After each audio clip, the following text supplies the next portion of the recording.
My son-in-law kicked the leg of my chair and gave me a choice. Either I put on an apron and serve him his espresso like the help, or I pack my bags and get out of his house. My daughter, the girl I raised with my own 2 hands, stood there and watched. She didn't defend me. She told me I was being difficult. She told me I should be grateful for the roof over my head. So I didn't argue. I didn't scream. I simply smiled, walked to my room, and grabbed the suitcase I had packed 3 days ago. They thought they were kicking out a broke retired mechanic who had nowhere to go. They had no idea they were evicting the landlord. 1 week later, my phone rang for the 30th time that hour. They had just found out that the credit cards, the cars, and the very house they lived in were all powered by my money. And I had just cut the power cord. Before I tell you how I brought their fake empire crumbling down, please like and subscribe. Let me know in the comments if you have ever had to teach an ungrateful family member a lesson they would never forget. The morning sun was barely filtering through the blinds of the kitchen in Atlanta. I sat at the marble island, a cold, hard surface that felt more like a display case than a place to eat. In front of me was a bowl of plain oatmeal. It was simple. It was quiet. It was the only peace I got in this house. My name is Langston King. I am 72 years old. To my daughter and her husband, I am just an old man taking up space, a retired mechanic with grease under his fingernails and a meager pension that barely covers his medication. They see the calluses on my hands and assume I am broken. They do not know that those hands built King Enterprises. They do not know that those hands signed the deed to the commercial complex downtown just last week. They see a burden, I see a test, and this morning they were about to fail it. The peace shattered the moment Hunter walked in. He did not say good morning. He never did. He wore a silk robe that cost more than my first car, and he smelled of expensive cologne and arrogance. He walked past me, stopped, and kicked the leg of my stool. It was not a stumble. It was a deliberate, sharp kick meant to rattle me. "Hey, Langston," he said, his voice heavy with sleep and disdain. The maid called in sick. Again. Probably lazy just like the rest of them. "I need a double espresso. And don't burn it this time." I slowly lowered my spoon into the oatmeal. I did not look at him. I looked at the steam rising from the bowl. For 3 years I had lived in this guest room. For 3 years I had paid their mortgage through a shell company, so they would never know it was me. For 3 years I had watched Hunter treat this house like a kingdom he had conquered, when in reality he was just a court jester living on my charity. "I am eating my breakfast, Hunter," I said calmly. My voice was low, a rumble from my chest. "The machine is right there. You have hands. Use them." The silence that followed was sharp. Hunter was not used to being told no. He was a creative director at a mid-sized ad agency, a title he wore like a crown. He was used to assistants running for his coffee. He was used to people nodding when he spoke. He was not used to an old black man in a flannel shirt telling him to do it himself. He stepped closer. He invaded my personal space looming over me. "Excuse me." He laughed a dry, humorless sound. "I think you are confused about how this works. You live here for free, Langston. You eat my food. You use my electricity. You take up space in my house. The least you can do, the absolute bare minimum, is make yourself useful. Now get up and make the coffee." I turned on the stool to face him. I looked him in the eye. I saw the red veins from the wine he drank last night. I saw the fear masked as aggression. He needed to feel big, so he tried to make me feel small. "No," I said. The reaction was instant. Hunter's face turned a violent shade of red. He swiped his hand across the island. His palm connected with my bowl of oatmeal. The ceramic bowl flew off the table and shattered against the floor. Hot, sticky oatmeal splattered across my pants and onto the pristine white tiles. The sound of the crash echoed through the large, empty house like a gunshot. "Look what you made me do," Hunter shouted, pointing a shaking finger at the mess. "Look at this mess. You are clumsy and you are useless. Clean it up right now." I did not move to clean it. I stood up slowly, brushing a glob of oatmeal from my knee. My heart was beating steady and slow. This was it. This was the moment I had been waiting for. I had given them every chance. I had waited for a spark of decency, a moment of gratitude. But there was nothing here but rot. "What is going on down here?" The voice came from the stairs. It was Nia, my daughter. She stood there in her pajamas, looking from the broken bowl to Hunter's red face and finally to me. I waited. I waited for her to ask if I was burned. I waited for her to tell her husband that he could not treat her father like a dog. I waited for the girl I had carried on my shoulders to show up. Instead, she sighed. It was a long, exasperated sigh that told me everything I needed to know. "Dad, seriously," she said, walking over to stand next to Hunter. "It is 7 in the morning. Why do you have to provoke him?" I looked at her stunned. "Provoke him, Nia." He threw my breakfast on the floor. "Hunter is under a lot of pressure." "Dad," she snapped, cutting me off. "He has a huge presentation today. He is the creative director. He carries the weight of this family on his back." He asked for a simple cup of coffee. "Is that really too much to ask after everything we do for you?" "Everything you do for me," I repeated softly. "Yes," Hunter interjected, stepping forward, emboldened by her support. "We took you in, we gave you a room, and you sit there like a king contributing nothing." "Well, I am done. I am finished with this charity case." Hunter pointed at the back door. His finger was trembling with rage. "I am giving you an ultimatum, old man, right here, right now. You either get down on your knees, clean up this mess, and learn how to serve this family with some respect, or you get out. You leave. Today." I looked at Nia. She did not look away. She did not flinch. She crossed her arms and stared at me with cold, hard eyes. "Maybe he is right, Dad," she said. Her voice was void of emotion. "Maybe this arrangement isn't working anymore. You are too set in your ways. You are stubborn. If you can't help out, if you can't support Hunter when he is stressed, then maybe you should find somewhere else to go." The air in the kitchen felt thin. I looked at the broken ceramic on the floor. I thought about the days I worked 3 shifts at the plant so Nia could have braces. I thought about the nights I slept in my truck so I could save money for her college tuition. I thought about Etta, my late wife, and how she made me promise to always look after our little girl. I had looked after her. I had bought this house through a trust so she would never have to worry about rent. I had secretly funded Hunter's car payments so she wouldn't have to stress about debt. I had been their safety net, invisible and strong. And now they were cutting the net. I smiled. It wasn't a happy smile. It was the smile of a man who checks the final item off a very long list. "You are right," I said. My voice was calm, which seemed to infuriate Hunter even more. "This arrangement is not working." I stepped over the oatmeal. I did not look at the mess. I walked past Hunter, who was breathed. "I told you to clean this up." I ignored him. I walked down the hall to the guest room. I opened the closet. Sitting there right in the front was my old leather suitcase. It was already packed. I had packed it 3 days ago when Hunter made a joke at dinner about putting me in a home. I knew then that the end was near. I just needed them to pull the trigger. I grabbed the handle. It felt heavy and solid in my hand. I took one last look at the room. The bed was made. The surfaces were clean. I left nothing behind. No photos, no notes, nothing. I walked back out to the living room. They were still in the kitchen arguing about who would call the cleaning service.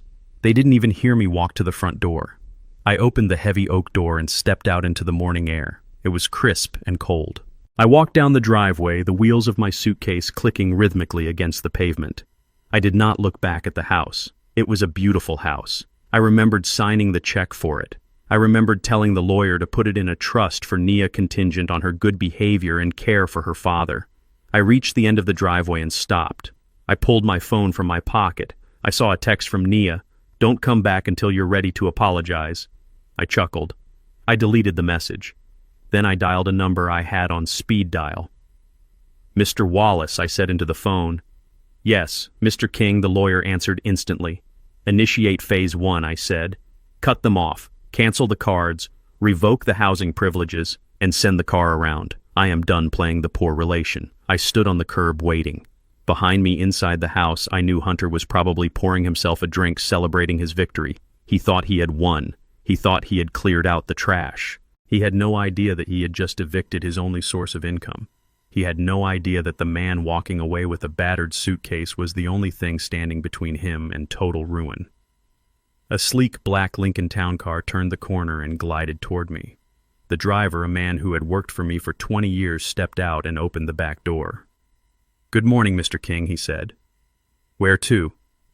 "The Ritz-Carlton," I said, sliding into the leather seat. "And then to the office. We have some adjustments to make." The car pulled away. I watched the house disappear in the rearview mirror. I felt a pang of sadness for the daughter I had lost, but it was quickly replaced by the cold clarity of justice. They wanted me to leave. They wanted independence. I was going to give them exactly what they asked for. And God help them when they realized what that actually meant. The wheels of my old suitcase clicked against the pavement, a rhythmic metronome counting down the seconds of my departure. It was a sound of finality. I walked down the long, winding driveway of the estate, the morning sun beating down on the back of my neck. I could feel the eyes of the neighborhood on me. Mrs. Higgins was out walking her poodle 2 houses down. She stopped clutching the leash, her face twisting into a mask of pity.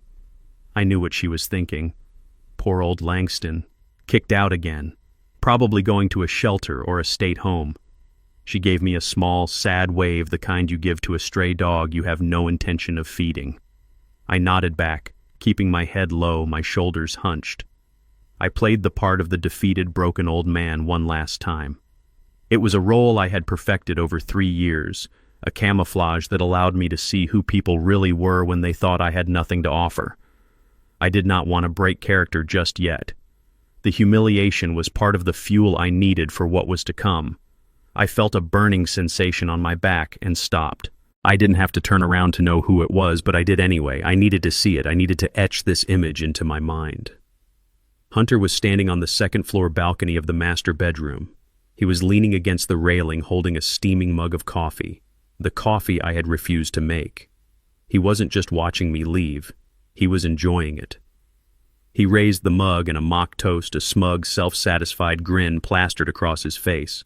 He looked like a king surveying his kingdom, completely unaware that the castle was built on sand, and I was the tide that was about to wash it all away. Beside him, the curtains moved. Naya was there hiding in the shadows, watching her father walk away like unwanted trash. She didn't step out. She didn't call out. That silence hurt more than Hunter's mockery, but it also solidified my resolve. I turned back to the road and kept walking. The hill was steep and my knees ached, but inside my heart was beating with a cold, steady rhythm.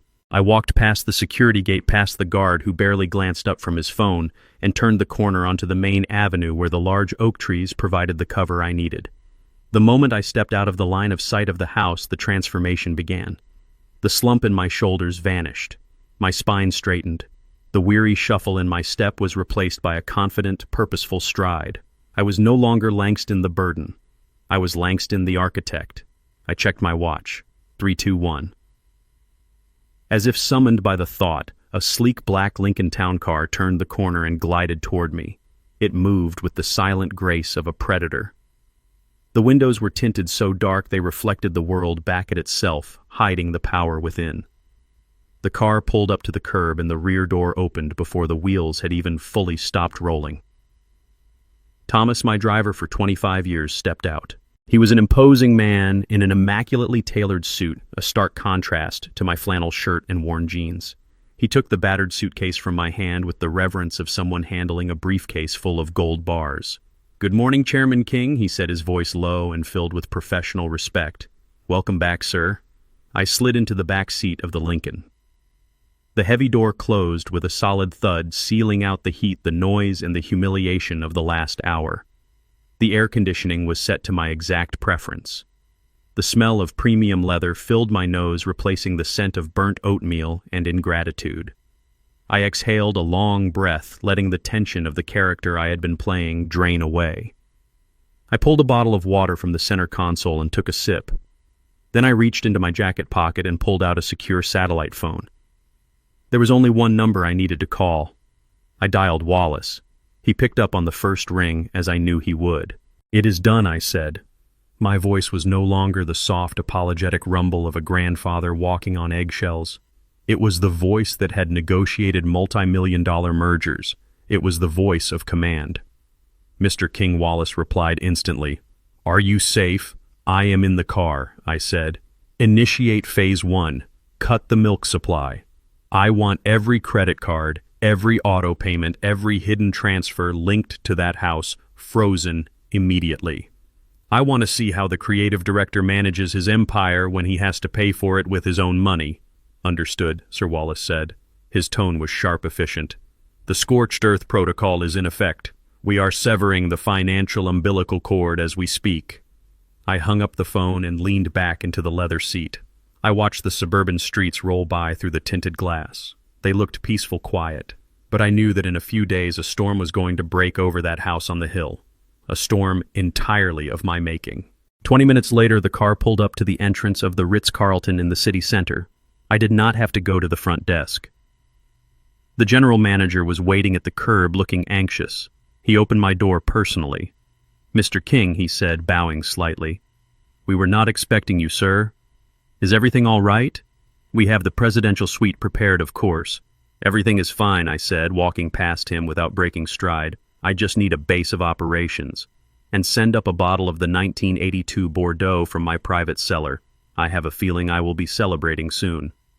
I took the private elevator to the top floor. The suite was vast, silent, and luxurious. It was mine. In fact, the whole building was mine, held through a holding company that Hunter didn't even know existed. I walked to the mahogany desk overlooking the city skyline and opened my laptop. I logged into my secure financial dashboard. The screen flickered to life, displaying a complex web of accounts. It was the financial circulatory system of Hunter and Nia's life. It was a sea of red data points.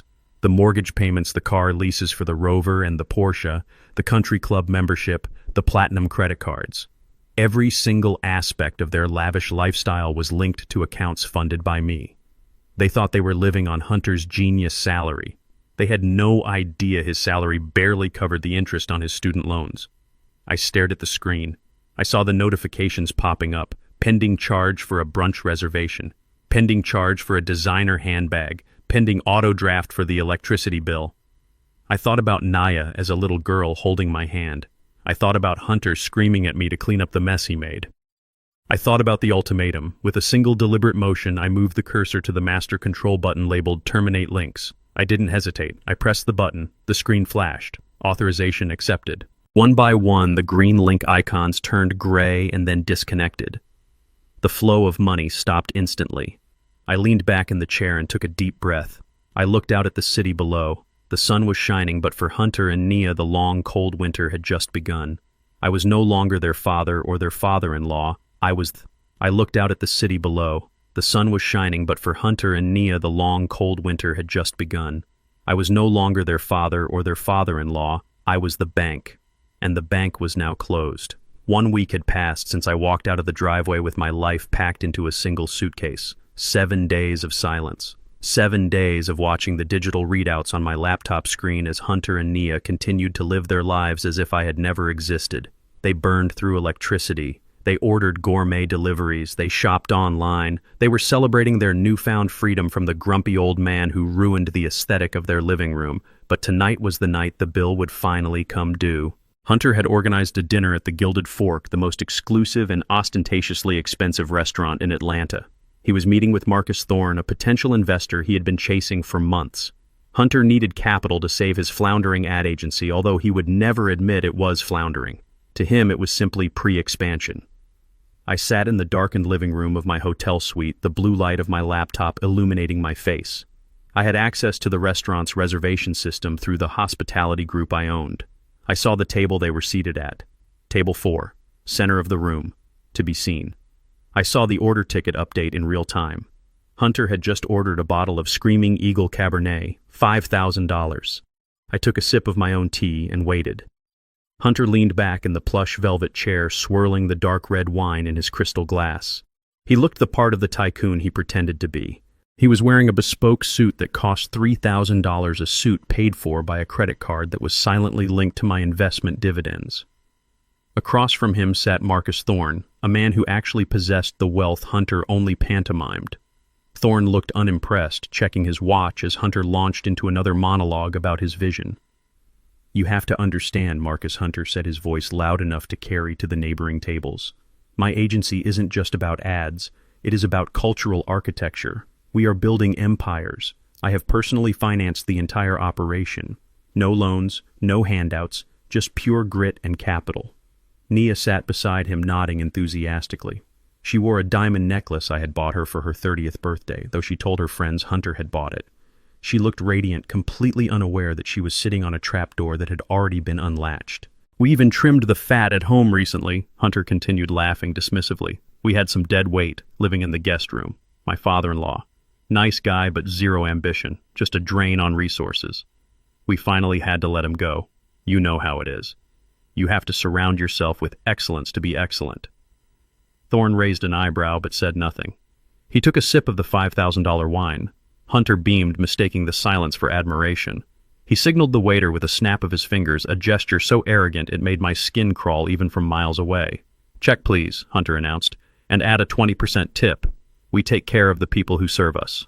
The waiter, a young man in a crisp white uniform, placed the leather folio on the table. Hunter didn't even look at the bill. He reached into his jacket pocket and pulled out the black card. It was a heavy piece of anodized titanium. He dropped it onto the tray with a distinct metallic clatter. It was a sound meant to announce his status. The waiter bowed and took the card. Hunter smiled at Thorne. "So Marcus, can I count you in for the first round of funding? I think $5 million is a good starting point." Thorne looked like he was considering it. Hunter's confidence was infectious, even if it was entirely fraudulent. The waiter returned. He did not have the receipt.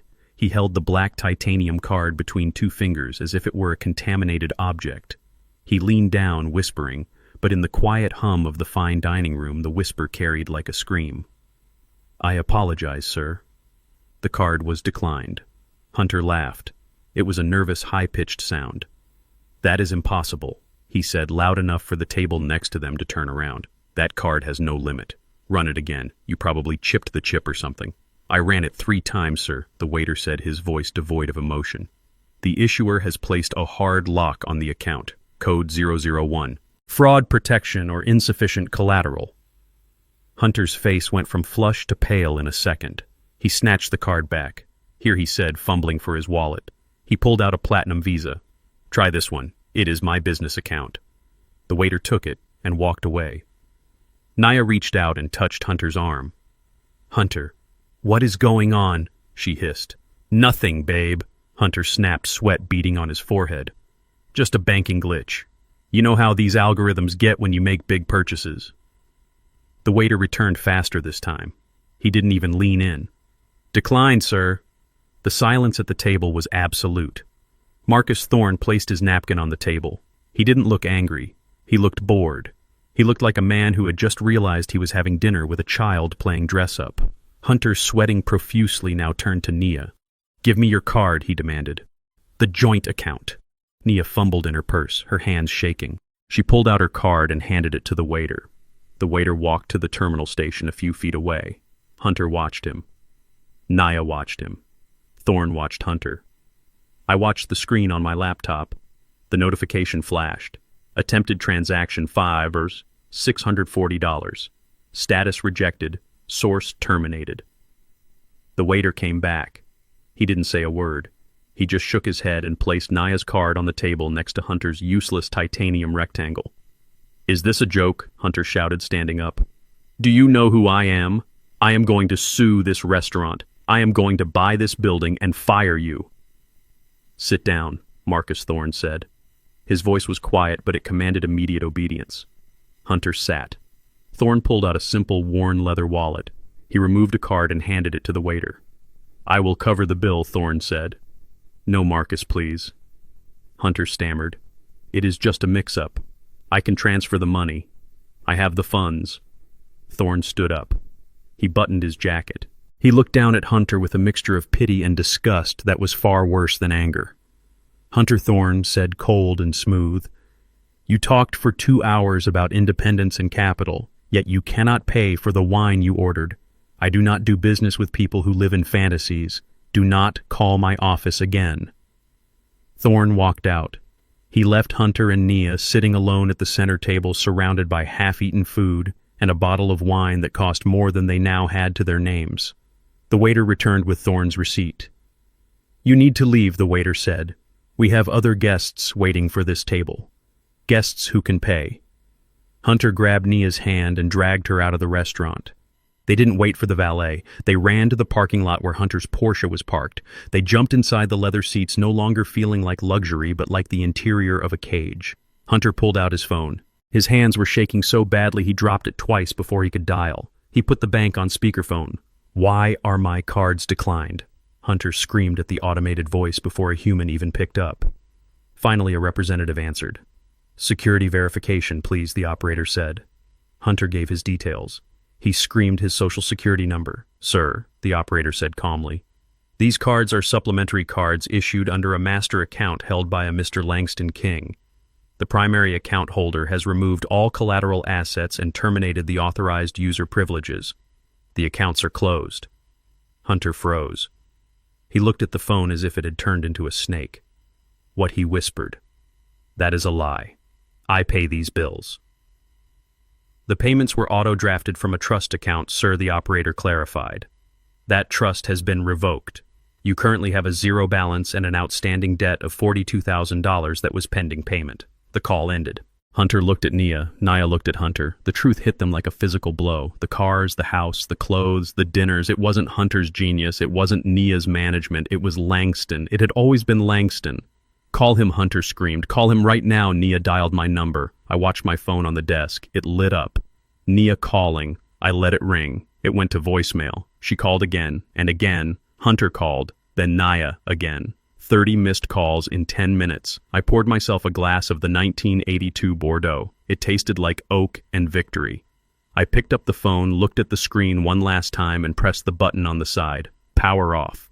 The screen went black. I took a sip of wine. They were in the dark now, and they were just beginning to realize how cold it gets when the sun goes down. The headlights of Hunter's Porsche cut through the pitch-black darkness of the estate driveway like twin blades. He slammed on the brakes in front of the garage, the tires screeching against the pavement in a protest that matched his own fury. The garage door opener did not work. He pressed the button on his visor once, twice, 3 times. Nothing happened. The heavy door remained shut, a steel barrier between him and the sanctuary he thought he owned. He cursed, hitting the steering wheel with the palm of his hand. He had to get out and open the front door manually, fumbling with a key he hadn't used in 3 years because he was so accustomed to the electronic locks recognizing his presence. Nia followed him, her heels clicking on the walkway, her face streaked with mascara tears. She was still shivering from the humiliation at the restaurant.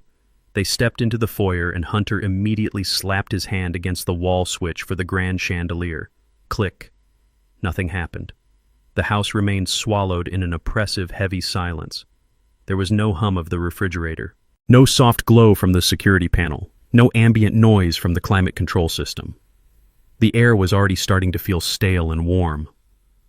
Hunter marched into the kitchen, pulling his phone out to use the flashlight. The beam cut through the dark, illuminating the mess of the morning that was still there. The dried oatmeal on the floor. The broken bowl. It was a monument to his own arrogance. He went to the sink and threw the lever for the faucet. A hollow groan echoed in the pipes, followed by a sputter of air. Not a single drop of water came out.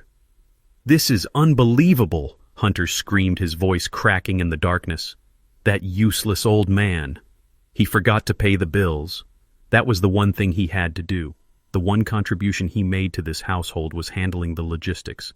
And he was so senile he let the power get cut. He paced the kitchen, the flashlight beam dancing wildly across the walls like a frantic insect. He paced the kitchen, the flashlight beam dancing wildly across the walls like a frantic insect. "I am going to kill him," Hunter shouted. "When I find him, I am going to drag him back here by his collar and make him fix this. He did this on purpose. He knew the bills were due and he just walked away." Nia sank onto one of the bar stools, burying her face in her hands. She wasn't angry. She was terrified. The reality of their situation was settling in on her faster than it was on Hunter. "Hunter," she sobbed, her voice muffled by her palms. "It is not just the bills. We have no money. The cards are declined. The bank accounts are frozen. He didn't just forget to pay the electric bill. He took everything." She looked up, her eyes wide and reflective in the harsh light of the phone. "He took his pension, Hunter. We have been living off that pension. We thought it was small, but he must have been saving it. He hoarded it. And now he has disappeared with the only cash flow we had." The accusation hung in the air.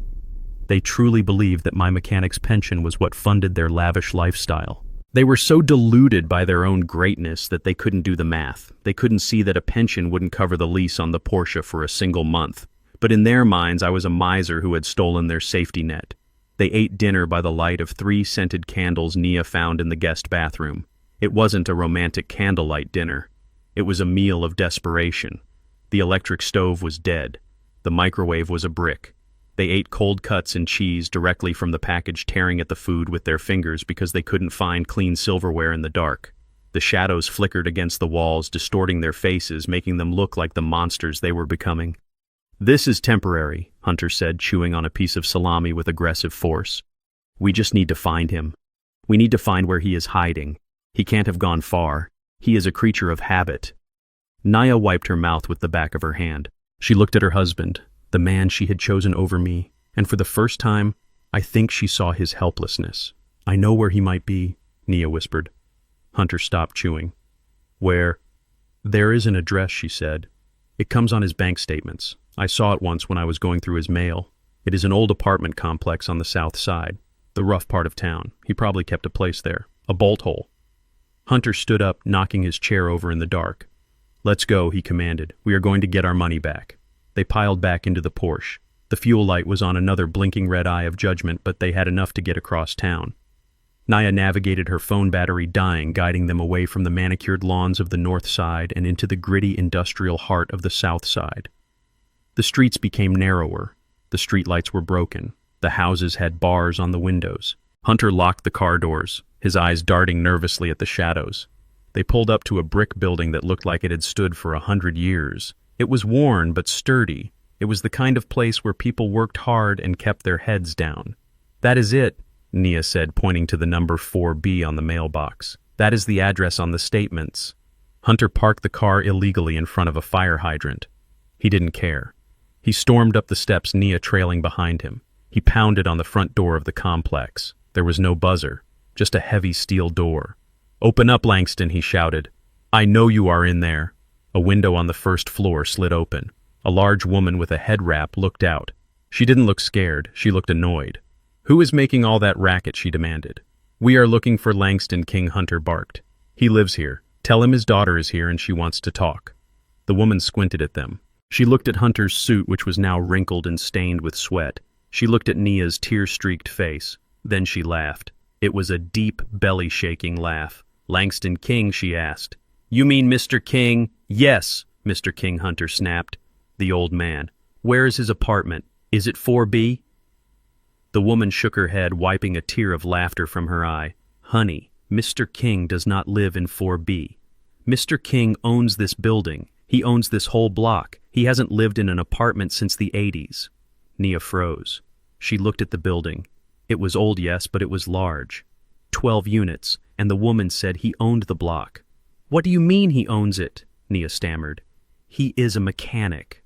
The woman leaned on the windowsill, looking at them with pity. "He was a mechanic, baby. Now he is the landlord, and he definitely isn't here. He only comes around to inspect the properties once a month. You two are looking for a ghost." She slammed the window shut. Hunter stood there on the stoop, staring at the closed window. His brain was trying to reject the information. It didn't fit his narrative. Langston couldn't be a property mogul. Langston was the guy who fixed toasters. Langston was the guy who needed a place to stay. "He is lying," Hunter said, turning back to Nia. His voice was shaking. "He paid her to say that. Or maybe he works here as the super. That makes sense. He is the janitor. He cleans the toilets and fixes the pipes. That is why they call him the landlord. It is a nickname." Nia looked at the building, then at Hunter. Doubt was creeping into her eyes, but she pushed it down. She had to push it down, because if her father was actually the owner, then she had made a mistake so catastrophic it was impossible to comprehend. "You are right," Nia said, her voice weak. "He is just the maintenance guy. Come on, let's go home. It is cold." They walked back to the car in silence. The wind whipped down the street, carrying trash along the sidewalk. They got into the Porsche, the leather seats cold and uninviting. Hunter turned the key. The engine roared to life, burning the last dregs of fuel. They drove back to the dark, silent mansion on the hill, unaware that the darkness they were returning to was permanent. I watched them go from the security feed on my laptop in the hotel suite. I took a sip of tea. They were chasing phantoms in the dark, refusing to see the light even when it was shining right in their faces. They still thought I was the help. They still thought they were the masters. But tomorrow, the eviction notice would arrive, and then they would have to face the daylight. The morning light filtered through the windows of the silent mansion, illuminating the dust motes dancing in the stagnant air. Without the hum of the air conditioning or the refrigerator, the house felt like a tomb. Hunter sat at the kitchen island, his eyes fixed on his phone screen. It vibrated against the marble countertop with a harsh buzzing sound. Restricted number. He knew exactly who it was. It was the financing company for the Porsche. He had missed 3 payments. The grace period was over. They were calling to arrange repossession. He declined the call, his finger stabbing the red button with unnecessary force. His hands were shaking. He looked up as Naya walked into the kitchen. She was wrapped in a cashmere blanket, shivering despite the mild Atlanta morning. Her eyes were swollen from crying. The makeup she hadn't washed off from the night before was smeared across her cheeks. Hunter looked at her and saw his own fear reflected back. They were drowning. "We need money," Nia Hunter said. His voice was raspy from dehydration and stress. "We need cash flow immediately. They are going to take the car. They are going to foreclose on the house. I can't lose the car, Nia. It is my image. It is my business." Naya sat down on the stool next to him. She looked small, defeated. "What can we do, Hunter?" she whispered. "We have nothing. The accounts are frozen. The cards are dead." Hunter's eyes narrowed. His mind raced, seeking a lifeline, a victim. He thought about me. He thought about the pension he believed I had been hoarding for years. He thought about the fact that I had no mortgage, no car payments, no debts. In his mind, I was sitting on a pile of cash that belonged to him by right of inheritance. "We find your father," Hunter said, the plan forming rapidly in his desperate mind. "We find him, and we take control." Naya frowned. "Control?" "He left, Hunter. He is gone." "He is old," Nia Hunter snapped. "He is confused. He forgot to pay the electric bill. He forgot to pay the water. That is proof of cognitive decline. That is negligence. We use that. We find him and we get him committed. We put him in a facility. A state-run home, somewhere cheap." Nia's eyes widened. "You want to put my father in a home? I want to save us," Hunter hissed. "If he is declared incompetent, we get guardianship. We get power of attorney. We get access to his accounts to manage his affairs. That pension check comes to us. His savings come to us. It is the only way, Nia. Do you want to be homeless? Do you want to be on the street? Or do you want to take care of your family?" Nia hesitated. I saw the conflict in her face, the flicker of conscience. But then she looked around the dark kitchen. She thought about her social standing. She thought about her comfort. The conscience flickered and died. "Do it," she said. Hunter didn't waste a second. He didn't have time for legal channels or legitimate evaluations. He needed a result today. He scrolled through his contacts until he found a number he hadn't used in years. Dr. Vane. He was a man who had lost his hospital privileges years ago due to ethical violations, but kept a private practice that catered to the desperate and the shady. He was a man who sold signatures. Hunter drove the Porsche to a strip mall on the outskirts of the city, praying he had enough gas to make the return trip. Dr. Vane's office was in the back behind a dry cleaner. The waiting room smelled of stale smoke and despair. Hunter marched past the receptionist and into the office. Vane was sitting behind a cluttered desk, looking greasy and tired. "I need a 1013 form," Hunter said, slapping a thick envelope onto the desk. It contained $5,000 in cash. It was the last of the money he had borrowed from a loan shark, money he was supposed to use to pay the interest on his gambling debts. He was betting his life on this move. Vane opened the envelope. He counted the bills with practiced speed. He didn't ask for medical records. He didn't ask for patient history. "Who is the subject?" Vane asked, pulling a form from his drawer. Langston King Hunter replied. "He is 72, African American. He is suffering from acute paranoid schizophrenia and early-onset dementia. He is violent. He attacked me last week. He hallucinates. He thinks he is a wealthy businessman. He thinks he owns buildings downtown. He is a danger to himself and others." Vane wrote it all down. He didn't blink. He checked the boxes for immediate involuntary commitment. He stamped the document with his medical license number.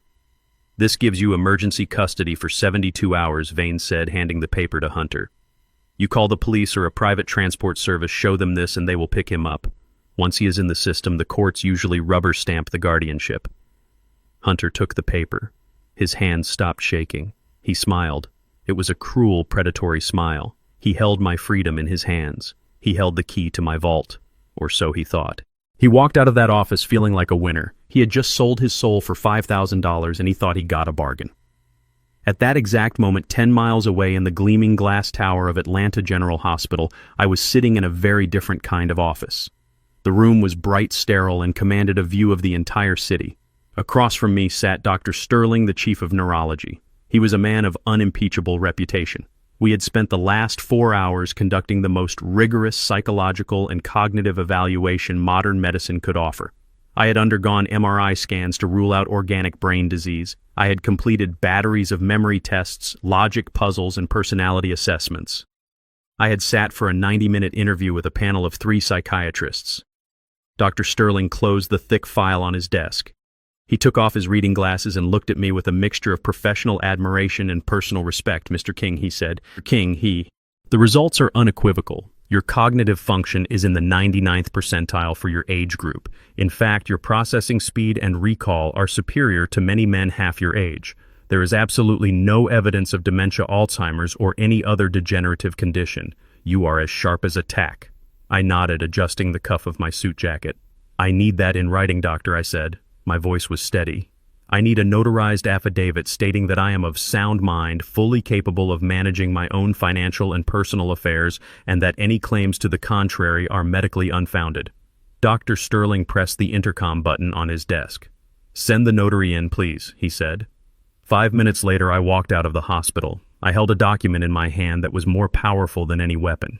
It was an ironclad shield against the arrows Hunter was sharpening. I folded the affidavit and placed it into the inside pocket of my jacket right next to the small faded photograph of Etta. I walked to the waiting town car. Thomas opened the door. "Where to, sir?" he asked. "Back to the hotel." "Thomas," I said, "I have a feeling I am going to have visitors soon, and I want to be ready to receive them." I sat back as the car merged into traffic. I closed my eyes. I felt a profound sadness for what was coming. Hunter and Naya had crossed a line from selfishness into criminality. They were not just ungrateful children anymore. They were enemies. And I treat my enemies very differently than I treat my family. The trap was set. The bait was taken. Now all I had to do was wait for the snap. The private investigator called Hunter at noon. He had located me. I was not in a homeless shelter. I was not in a state-run facility. I was at the Ritz-Carlton. Hunter put the phone on speaker so Nia could hear. He laughed. It was a sound of pure, unadulterated malice. He told Nia that the old man was burning through his life savings in a final act of senile rebellion. He said I was trying to live like a king before I died a pauper. They rushed to the car. They did not bother to change. They couldn't have, even if they wanted to. The water had been off for 2 days. Their clothes were wrinkled and stained with sweat. Hunter smelled of stale cologne and desperation. Nia looked haggard, her hair pulled back in a messy bun to hide the grease. They looked like exactly what they were, people who were falling apart. They stormed into the lobby of the Ritz-Carlton like a hurricane of entitlement. The marble floors gleamed under the crystal chandeliers. The air smelled of fresh lilies and